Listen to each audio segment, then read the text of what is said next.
Alright, magandang araw mga ka-Johnny. Ito po ang Sir Johnny 2.0 na maglalambing sa inyo na paki-like naman po, subscribe, share at hit yung notification bell para updated kayo sa mga all reviews na gagawin natin dito. So yung ngayon, wala muna tayong review kasi wala akong makitang wala na medyo okay hiraman na kung talagang legit ba yung mga pautangan nila. Ngayon medyo wala pa kasi akong time para mag, ang dami naragdagan yung utang ko medyo, pero may update ko sa inyo sa mga susunod na linggo dahil nabayaran ko naman na yung weekla, yung isa na lang, yung kasyalo, this coming week. Pero ito, ang pag-uusapan natin ay yung mga 7 days na mga ola.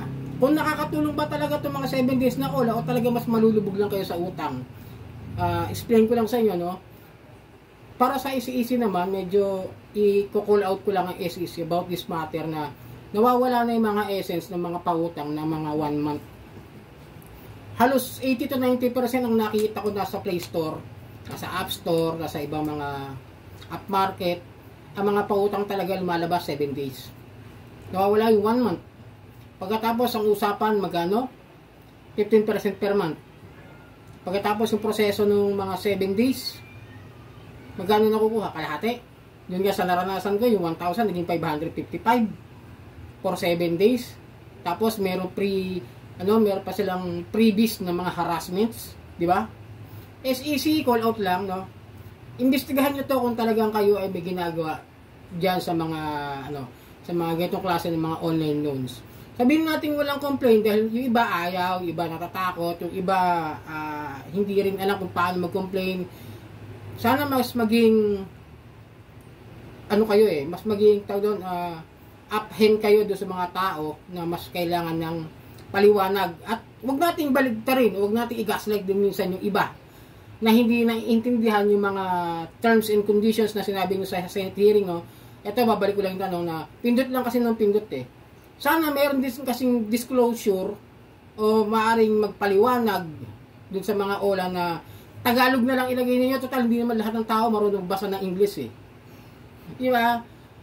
Kasi karamihan sa akin Tagalog ginagamit, hindi naman tayo Amerikano Kahit sabihin ako nakakaintindi ng English, dumudugo pa rin ang ilong ko, sobrang haba ng terms and conditions. Pagkatapos yung tao, pipindot lang talaga ng pipindot niya dahil kailangan ng pera Tinakapos emergencies, makukuha niya yung pera niya dahil akala niya 120 days.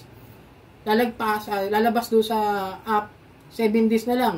Tapos binawasan pa ng processing fee. Di ba? Nakatulong ba yon? Para sa akin, nakatulong o nakatulong ng isang araw pero naging malaking problema after a week. Di ba? Biruin mo, umutang ka ng 1,000 doon sa isa. Darating na yung due date mo dahil 7 days. Wala pang sahod. Dahil kadalasan sa sahod ng mga empleyado, bang sahod niya, 15-30. Kadalasan naman, yun naman talaga yung karamihan. Bira nga na ngayon yung mga weekly na lang. Dahil dumating. Wala pang sahod. Kailangan naman niya mangutang. Yung 500 na nakuha niya, example, sa isang ola, kailangan niya mangutang ng 2. Yung isa mautak. Isa yung ola na nahiram, pina-approve siya, di ba? Pinahiram siya ngayon ng 2,000. Ay, tama, example 2,000. Nakuha niya 1,000. Ngayon, ito na, nababayar, tapal system na to. Ngayon, after 7 days, nabayaran niya yung isa. Yung isa naman ngayon, dumating 7 days, taging 2,000 na yung babayaran niya. May sahod, sabihin natin dumating yung sahod. Kinapos, dahil merong dinagdag ng mga penalties, dahil alam niyo na yung mga hidden charges, bigla na lang 2 days pa lang, 5 days pa lang, naniningil na yung mga yan. Tapos dadagdagan ka na ng penalty, magugulat ka, meron pa mga hidden charges, di ba? Di syempre mangungutang na naman yan. Another problema. Di yung tao ngayon, lahat na nahiraman, 7 days, nabaon na sa utang, umabot na ng 20 yung ola. Di pa nakaon sa utang, may utang na naman. Hindi nakapagbayad pa lang dahil sahod, nag-utang na naman. Dahil nakaharas na Dahil pinagbabantaan na, pag hindi nakapagbayad, ipopost ka sa social media dahil sa 7 days duration itong mga ola. Kaya kung saan papakita nila sa ads nila. Hindi daw 7 days dahil sabihin nila good for 120 days at malaki ang makukuha mong loan at hindi raw nangaharas. Misleading na yun misleading ads to promote their ola, to promote their company. Nabaliktad doon sa tunay na senaryo na nangyayari diyan sa mga nakakautang, di ba? Tapos pasok pa sa CIC, nakakapagtaka pa yun Pero mo monthly yung usapan ng mga lending company. Sa mga bangko nga, walang ganyan, walang 7 days. Lahat, financing, lending, bank, 1 month eh. Tapos alit pa ng mga porsyento ng interest, di ba? Tapos ito, pinababayaan nyo lang na magkalat ng lagim, CSEC, CIC, no? I'm calling out you,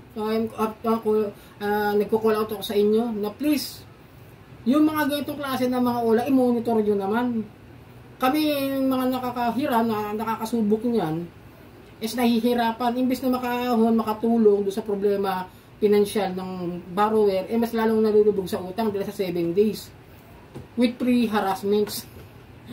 Pag hindi umabot, pag sabi mo na nga, yung pangalang ang naranasan ko ngayon na sinubukan ko, wala doon sa SEC, nag-ooperate ngayon through text, bibigay ng link, di ba? Tapos gagamitin kayo, sabihin may nilalabag kaming batas, ganyan sila pala, may mga nilalabag na, ang dami nilalabag, the Truth in Lending Act, di ba? Yung tamang proseso ng paniningil, di ba? Yung pagtawag sa mga contact reference na hindi naman kinuha contact reference. Yung mga nasa contacts lang, kinuha data privacy. Di ba? Social media shaming. Sana magkaroon ng call out sa SEC at CIC na take it seriously yung mga 7 days na mga OLA. Na kung sana imbis na makatulong, ay mas lalong nababawon sa utang yung mga tao. Sana alam ko nanonood kayo, sabi niyo naman sa Senate hearing, nanonood kayo sa mga YouTuber. Di ba? Sana ma-call out itong aking video ngayon. So sana makatulong ang video ito para doon sa mga biktima ng OLA na mag-ingat na lang kayo. Kaya nga I do my own research na mag-review doon sa mga OLA na okay ba yan o hindi na mabayaran o magkakaroon ba kayo ng problema once na hindi kayo nakapagbayad. Ngayon nakaranas ako ng harassments. True. Ito sa isang channel sa Janitor TV. Pero sana mas maging aware kayo. Huwag kayong basta utang ng utang dyan sa mga OLA na may mga 7 days duration kasi mababaw lang po kayo ng husto sa utang. So sana nakatulong ang video ito. At ito po ang new lingkod, Sir Johnny 2.0. Paki-like na lang po, share, hit nyo yung notification bell at paki-subscribe na lang po ng aking channel. Maraming pong salamat at hanggang sa muli.